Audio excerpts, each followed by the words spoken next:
பெருமக்களே, உள்ளத்தினுடைய நிலைகளும் மாறுபட்டு விட்டன. காலங்கள் மாறுகிற போது மனிதர்களுடைய மனங்களில் நிலைகளும் மாறுபட்டு கொண்டே இருக்கின்றன. இப்னு மாஜா, அஹ்மது, தாரிமி போன்ற ஹதீஸ் நூல்களிலே வரக்கூடிய ஒரு ஹதீஸ்.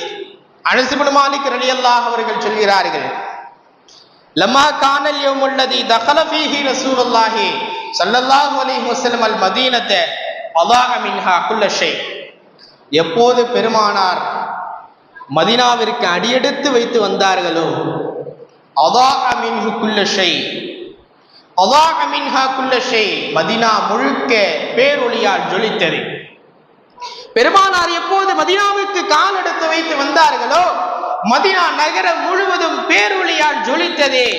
எப்போது பெருமானார் மதீனாவில் மறைந்து போனார்களோ, மதீனா முழுக்க இருண்டு போனது என்று சொல்வார்கள்.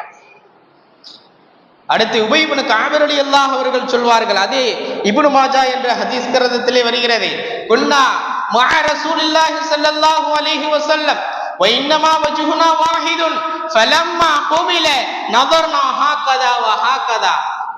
உபை இப்னு கஅப் ரலியல்லாஹு அவர்கள் சொல்கிறார்கள், நபிகள் பெருமானார் ஸல்லல்லாஹு அலைஹி வஸல்லம் அவர்களுடன் நாங்கள் இருந்த காலத்தில் எங்களுடைய முகம் ஒரே முகமாக இருந்தது, எங்கள் சிந்தனை ஒரே சிந்தனையாக இருந்தது, எங்கள் நோக்கம் ஒரே நோக்கமாக இருந்தது.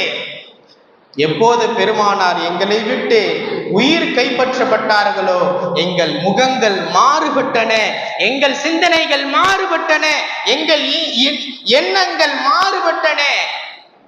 அதுவரையிலும் சகோதரர்களாக நாங்கள் பார்த்து வந்தோம். எங்கள் உடன் பிறந்த சகோதரர்களை மட்டுமல்லாமல் பிறரையும் தங்களுக்கு சகோதரர்களாக நாங்கள் பாவித்து வந்தோம். ஆனால் பெருமானார் ஸல்லல்லாஹு அலைஹி வஸல்லம் அவர்கள் எப்போது மரணித்தார்களோ, எங்களுக்கு மத்தியிலே ஆரம்பமாக பிரச்சனைகள் தொடங்க ஆரம்பித்தது. சகோதரர்கள் என்ற பேரளவில் இருந்தது, ஆனால் எங்களுக்கு மத்தியிலே சண்டை சச்சரவுகளை நாங்கள் செய்ய ஆரம்பித்தோம். காரணம் பெருமானார் உலகிலே இல்லாத காரணம். மேலே சொன்ன ஹதீஸிலே அனஸ் இப்னு மாலிக் ரலியல்லாஹு அவர்கள் பெருமானார் ஸல்லல்லாஹு அலைஹி வஸல்லம் அவர்கள் மௌதா போனதற்கு பிறகு மதீனா முழுக்க இருண்டு போனது என்று சொன்னார்களே, அதற்கு பிறகு ஒரு வார்த்தை சொன்னார்கள், ஒமா நஃபல்லா அனின் நபி ஸல்லல்லாஹு அலைஹி வஸல்லம் அல் ஐதியே ஹத்தா அன்கர்னா குலூபனா. பெருமானார் மரணித்து அவர்களை கபரில் கொண்டு போய் அடக்கிவிட்டு மண்ணை போட்டு மூடியதற்கு பிறகு மண்ணை அள்ளி போட்ட காரணத்தினால் எங்கள் கரங்களிலே மண் படிந்திருந்தது. அந்த கையில் படித்திருந்த மண்ணை கூட நாங்கள் தட்டவில்லை, எங்கள் உள்ளங்கள் மாறுபட்டன என்று சொன்னார்கள்.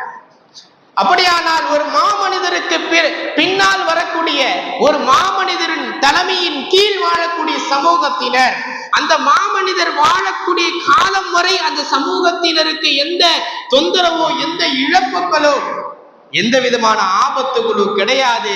எப்போது அந்த மாமனிதரை விட்டு அந்த புனிதரை விட்டு அந்த சமூகம் கொஞ்சம் விலகி நிற்குமோ, அந்த சமூகம் தோற்று போகும் என்பதற்கு இந்த ஹதீஸ் ஆதாரம்.